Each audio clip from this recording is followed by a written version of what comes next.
Let's install a City Robin 3. Remove all pinch clips from the box. With a friend, carefully lift the Stellar Falcon out of the box and set it down gently on a flat surface. There will be a smaller box with an assortment of accessories, tools, and more. You will find a bag, instruction manual, pedals, a front light, charger, and tools.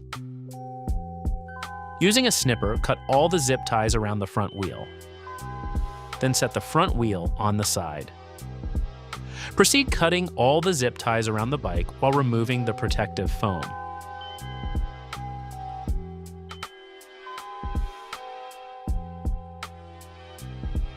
With a 4mm Allen key, remove the 4 bolts on the stem.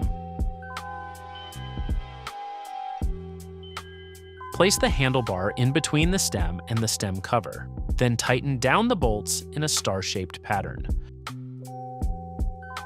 Remove the fender from the front wheel. When removing the axle covers from the wheel, be sure that the cone spacers did not come off with it. They should be snug on the hub. Remove the axle cover and the disc brake pad spacer. With a 6mm Allen key, remove the front axle. Have a friend lift the front end of the bike so you can align the hub with the fork. Once aligned, reinsert the axle and tighten it. Push the kickstand out and lean the bike to the side. Turn your handlebar to the right for an easier fender install. With a 4mm Allen key, remove the 3 bolts behind the fork. Slide the fender until the holes aligns with the fender inserts behind the fork. Retighten all of the bolts onto the fork. To install the pedals, you will need a 15mm wrench.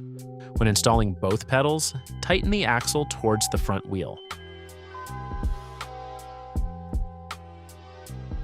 To install the front light, find the cable with a red tip under the stem and align the cable from the light. Loosen the mount on the light with a 3mm Allen key and pull it over the handlebar, then retighten it. And that's it. Your City Robin 3 is now ready to ride.